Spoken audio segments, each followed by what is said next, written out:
mean, you alluded to the driver issues yesterday a bit. Yeah, I mean, is it just getting back into season form, or does it feel like something's kind of off there? I mean, I'm probably going to have to go rebuild my swing on the range this afternoon. And, Big news. Yeah, so that's probably it. Were you 11 left misses? Were you trying to shape everything back and it just wasn't shaping? Or sorry, Brad, go ahead. What was the weirdest recovery you had to make today? I mean, you had the double bounce on 11. You had the one where your leg almost fell in the bunker on I forget which hole.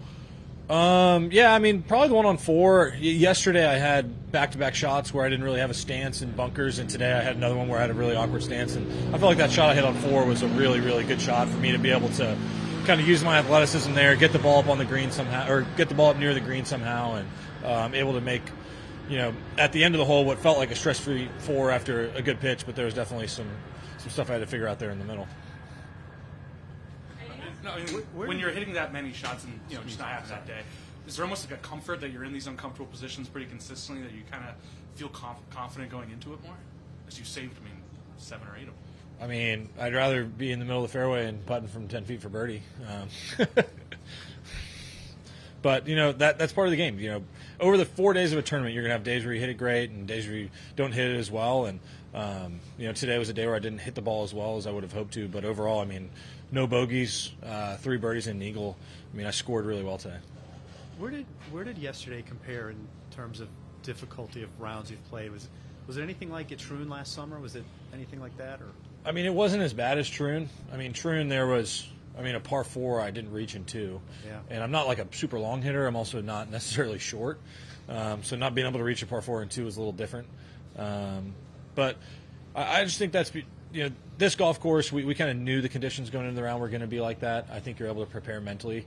The Open can be a bit of a different challenge because you have an idea that the weather's going to be like that, but they're also not going to change the golf course for weather conditions. The Open is more traditional in the sense of the golf courses have been there for a long time. They're not nearly as long as this golf course, and it's a different type of golf. So when they set up the golf course, they just set it up and give you a thumbs up. Whatever the weather is, that's what you got to deal with. I think here in the States, it's a bit of a different style of golf, and so the setup tends to be adjusted a little bit, which I agree with. I think it needs to be. Do you see rough like this very often?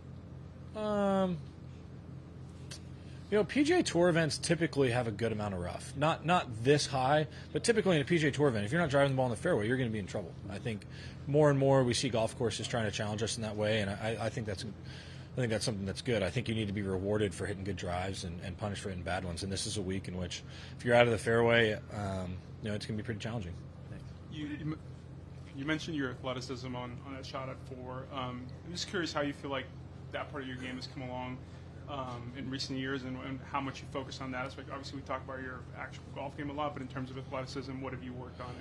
I think just trying to get as much into the shot as I can, and like that shot on 4 is one of those ones where you're just in an awkward position, and I got to take a weird stance and make a weird swing and somehow get the ball up there, and sometimes I'm pretty good at that.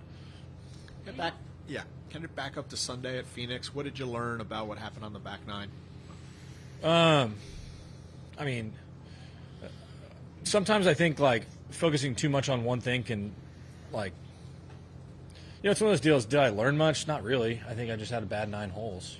Do I learn that much from having a great 9 holes? I think you take little bits and pieces of stuff, and maybe I could have approached some shots different mentally. But at the end of the day, you're going to have good stretches and bad stretches, and I'm trying to be pretty patient with myself coming off of surgery.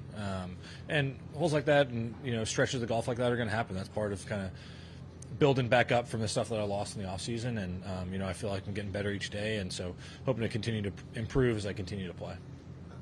How satisfying is a good scoring round? I thought, Ali, if I talked more, they would ask less questions, but I think I'm talking more. That's a Jordan trick.